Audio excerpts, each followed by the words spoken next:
Hello everyone, this is a video about making a DC brushless motor.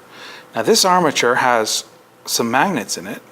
When it goes past this reed switch, it turns on the electromagnet here with power from the battery. So we have to start it, but then you can see every time it goes around, it goes a little faster and a little faster and a little faster. Now to get started, we're going to take these parts and we're going to wind them. First I'm going to clear the holes a little bit. Alright, so I've got a little wire here. And I'm going to start by putting this in the wire at the tail. I'm going to push this up, and then I'm going to wrap about 4 times around here. Really, you don't need more than 4. 2, 3, 4. Right, once I'm here, I'm going to find my way to this little notch in the back, and I'm going to seat it through the little notch. That gets it out of the way. And now I'm looking for this arrow right here. This arrow goes the direction that I need to turn. And I'm going to wind this up. Just like this. I'm going to wind around and around. Doesn't really matter as long as I keep going the same direction. I can go back and forth here, keeping it as even as possible, but this is just about making it neat. Keep it tight, that way it won't come loose on you later on. But I'm going to keep winding this. It's about 100 times. And you can wind it until this area is full of wire. I'll show you when I'm done. So, this is full, and as you can see, the level of the copper is about to the level of the top of this piece here. When we get there, we should have about, 1.5 foot of wire left. And we're going to take that last bit of wire and we're going to put it through this hole, sort of at the back end here.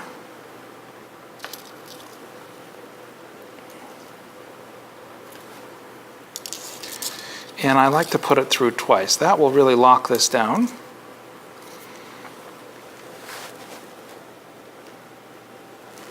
So that it doesn't get loose. And then we'll have this one wire coming out of this piece, right? So to watch that again, I'm just going to take this here and I'm going to put it through the hole at the bottom. And then I'm going to come around again and put it through one more time.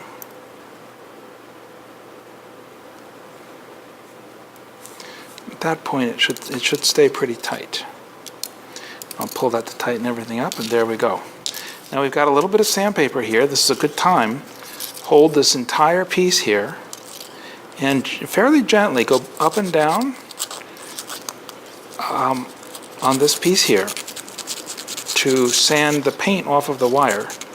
This battery will come in here later and touch right there, and we need to make sure that this part of the wire doesn't have paint on it. So just a couple strokes there, it should be fine. And we're going to do that on the other one, just a few strokes. 1, 2, 3, 4, 5, 6, 7, 8, 9, 10. 30, 40 strokes should do it. I'm not sure I've ever done it not enough, but don't press hard. You can break the wood if you're not gentle. Okay, so we have those two ready. Now we can take this piece. Now this has lines on the top, so I'm going to turn it over. These guys go in here, press them down, 1, 2, turn it over like this and just press this all the way down to the floor, no problem. This piece does go in easier if you turn it upside down, so you can do that. Slip it in here like this, and maybe you can push these two together so that this slips in there. Later we're going to put a pin through that, so line it up so that it's square. Now we have a lion. We're going to put one lion on the left. Just fit him in there like that. And another lion on the right. Now that's what that looks like. Is that pretty? Alright, now this is when we're going to deal with these two wires. I want to make sure they're both long enough. And we need that shortest one to have it needs about 3 inches of wire. I'm going to cut the other one to length, same length, I'm going to take this and I'm going to pinch this together. And here I'm going to sand off the paint from the last 3 inches of this. Oh, you know what I like to do is I like to go around my finger. That keeps them from migrating, but still we need about 3 inches out here. Pinch it and gently pull it off. Don't pull too tight. You don't want to break this wire. But you can see almost right away that the paint will start to come off. And we just do about, I'd say 20 runs like this should be adequate. At that point we should have most of the paint off. This is where the switch is going to connect.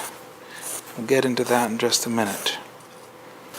Before we move on, I'm going to take a little bit of dowel, or you can use a coffee stirrer, or if you're desperate, the inside of a Bic pen, just any kind of cylinder, and you can wrap this up into a bit of a spring. Now this step is optional, so don't worry if you can't find something to wrap it with, but I like to wrap it. And you wrap it until you get to the copper. And then twist this a little bit as you pull it out, and it will come right out and leave you that nice little spring look. And we'll do the other side real quick. 1, 2, 3, 4, around. Just till we get to the copper, you should see the difference. Squeeze it together and out it comes. And spin it out. All right, there we go. We got little copper springs on the outside. Now we can finish this up real quick. These are going to go from the top down into these holes. Now this one goes down in this hole, all the way back to the winding, and this one goes down in this hole. Like that. Now we're going to put these through again twice more in the first hole.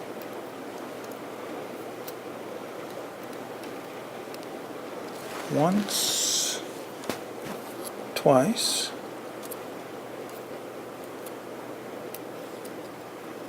and then I'm going to come from the underneath and put it through at the middle. On that side, on the left hand side, I'm going to do the same here. I'm going to go once, twice,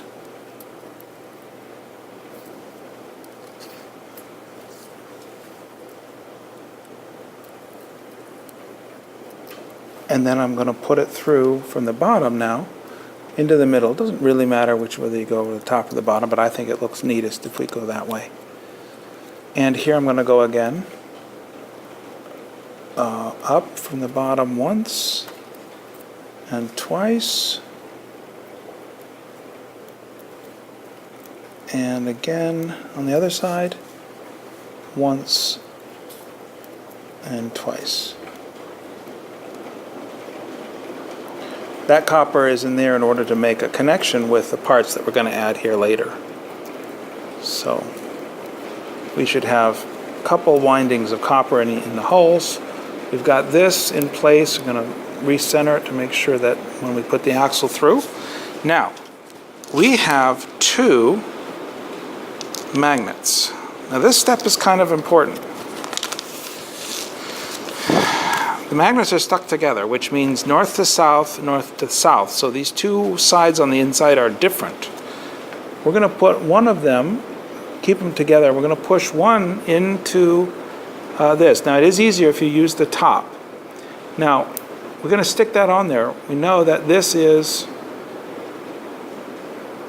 these sides that stick together are different. So I'm going to rotate this around and stick it in here.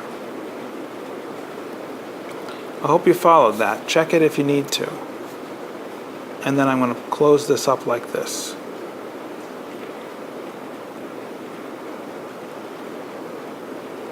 All right, when I've got that closed, I'm going to put this needle through the top and down through both of these. By the way, you could use a little glue on this piece if you feel it needs it.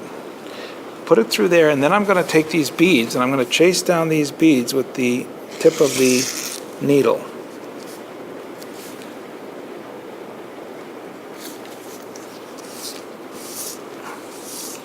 We probably need about 5 beads on there, these little tiny beads. These will keep the resistance low as it's turning. When we're done there, we're going to take this and put it through the middle of this control arm and then jam it into the wood at the bottom. Everything should find its little hole there. I like to use the battery. If this is lined up well here, I like to use the battery and tap this in here like this.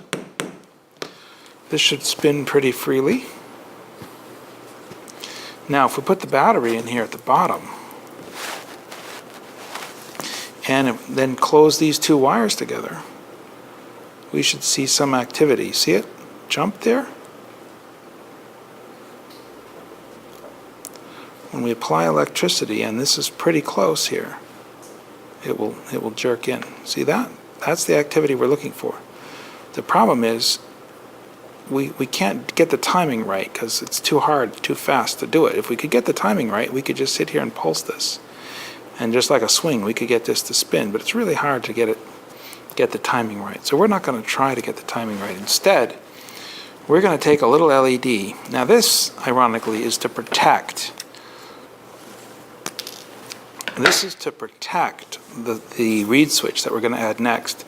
And this goes in the two holes here, most at the outside. So I cut those leads a little short with a pair of scissors, or something more sensible if you have them.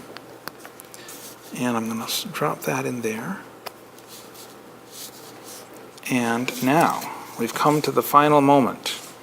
This is a magical moment, but it's also a very risky moment. This is a piece of glass. It's incredibly small and very delicate, and we have to bend these wires in order to put it in here. So to do that, I need you to hold it ever so carefully.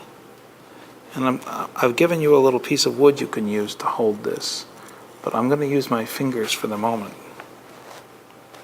You need to hold this very carefully, right at the tip here, and then bend it down 90 degrees.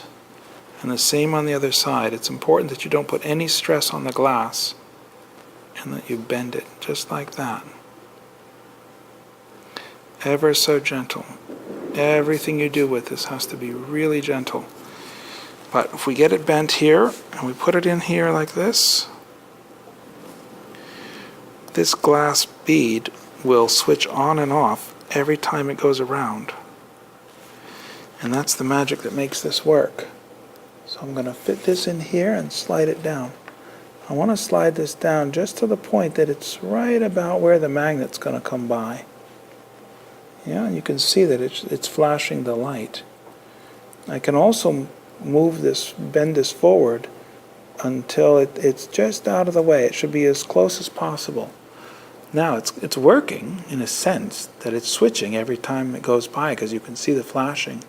But the timing is not right. It's switching when it's way out here, and it's nowhere near this, which it needs to be.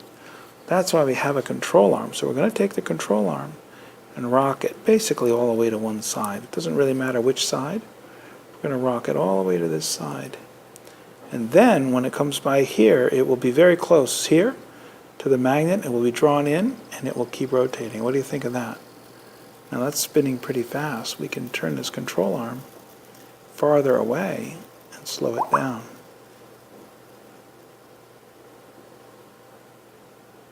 I think it quit. So let me finish by telling you a little bit about what's going on. This is a reed switch. When it makes a connection, it forms a magnetic field here and here. Now, that's fine, but when this rotates off and it turns and it opens up, these reed switches open up like this, and they're very close. And at that moment, the magnetic field here and here collapse, which means to say it changes. And now that's something we use the word flux, which is a change in the magnetic field. And that flux actually creates a pulse of electricity back through the circuit. And if because the relay switch is very close at that point, it can spark across the relay switch. So to protect the relay switch, we have an LED. And that spark that's generated not by the connection, but by the disconnection, is actually going through the LED here, and you can see it. Now this is in push mode, which means it's going this direction, and every time it comes here, it's pushed a little bit. If I turn the battery around, it will be in pull mode, which means that every time it goes by here, it's being pulled into being pulled into the electromagnet. Now you can see the color went from red to green. This is a bipolar LED, which means that it has two LEDs in one package. It doesn't matter which way you put it in, and it will work either way, which is important here because if you put the battery in a different way, the behavior changes slightly. It goes from push to pull, and the voltage on open here changes as well. So this will catch it either way, and there you go. That is a DC brushless motor, also called a reed switch motor. I hope you enjoy it. I know I do.